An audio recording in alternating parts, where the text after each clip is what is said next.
Hi and welcome back.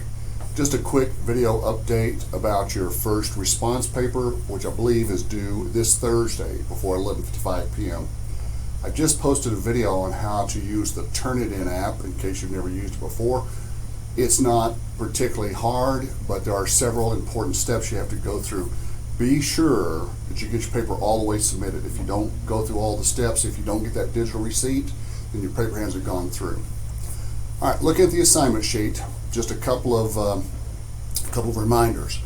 First of all, we're writing about Gilgamesh, and if you're talking about Gilgamesh the poem, that needs to be in italics. If you're talking about Gilgamesh the character, that of course is simply capitalized like any proper noun. You want to pick one specific aspect, and several people have sent me rough drafts already, which is good, but most of them have been too broad. They're trying to cover too much material.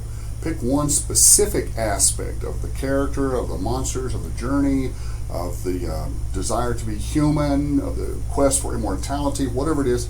Pick one particular aspect and then respond to that. What I'm looking for is to see if you've carefully read the poem, if you understand it, and if you can respond to it in a thoughtful and insightful manner. Now, your paper doesn't have to break new ground. It doesn't have to win a Pulitzer Prize. I'm just looking for a good understanding and to see if you have some feelings about it, some response to it, some reaction to it. I've also read a lot of papers where they begin, the introduction starts off and says, oh, Gilgamesh was a terrible king, he was a tyrant, he was cruel to his people. To us, yes, it seems that way. But you got to remember, Gilgamesh lived a long time ago. And in his culture, he probably wasn't a bad king at all. Yeah, he did some things which to us are reprehensible. He instituted prima nocta, worked the young men very, very hard. But in that time and in that culture, he was probably considered a good king. He was, of course, 2/3 divine and 1/3 human. But yeah, it would be a mistake to simply label him as a bad king or a cruel king, because in that time and place, he may not have been so. Now, I agree that things were so bad that some of the locals had to appeal to the gods for help to send Enkidu, but maybe not as terrible as it may seem to us at first. You got to be careful about rewriting history. Also, be sure before you submit to proofread carefully. You don't want any grammar mistakes, any misspelled words, any punctuation errors. You want it to be mechanically perfect, or as perfect as you can get it. Also, you want it to be structurally perfect. So the last sentence of the introduction, which is your thesis, the main idea, should tell me clearly what it is you're talking about, and it should mention the name of the poem. In Gilgamesh, the main character's dreams are entirely symbolic or something like that. Then each body paragraph, where you provide the specific explanations, the specific responses, they need to start with a sentence that links back up to the thesis. If your thesis is Gilgamesh's dreams, then your first body paragraph should start off with, in Gilgamesh's first dream, he dreamed of an axe.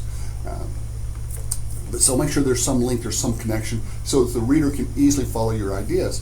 Also, this will help you write a better paper if your ideas are clearly laid out. Now, you probably don't want to, if you're going to list different events, you probably don't want to list them in the order in which they occur in the poem. That's a good way to simply summarize something. But I'm not looking for a summary, I'm looking for a good understanding. So you might, if you have more than one event, you might look at the least important event and then say the most important event or aspect or whatever for the last body paragraph. It's called emphatic order, saving the best for last. So be conscious of the order of your paragraphs.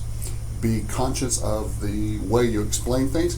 Now remember, your reader has read the same poem that you've read. So you really don't have to backtrack and provide a lot of context, but a little context is sometimes necessary. Usually just one or two short sentences, just to let me know where in the poem you are, what you're talking about, and then react to it in a thoughtful way. You don't have to do any research for this paper. If you choose to do some research or to quote the play itself, the poem itself, you have to put all direct quotes in quotation marks, followed by an in-text citation and a works cited page, according to MLA format. Don't forget, if you use someone else's words or ideas without giving them credit, that's plagiarism. Plagiarism will get you a 0. We've already talked about the use of AI, ChatGPT. It's coming, and it's going to be big. It's going to influence our lives in a lot of ways. But until we kind of figure out how to use it as a tool, for right now, for this point in the semester, I'm simply going to say avoid it. Don't use it. You really don't need it. And while it can make our lives easier, you don't need it for this assignment, so just don't use it. As good as AI is, we also have detection tools which will pick it up pretty quickly. So, and if you read your syllabus, you'll notice that use of ChatGPT is considered a form of cheating, a form of plagiarism. So don't do that either.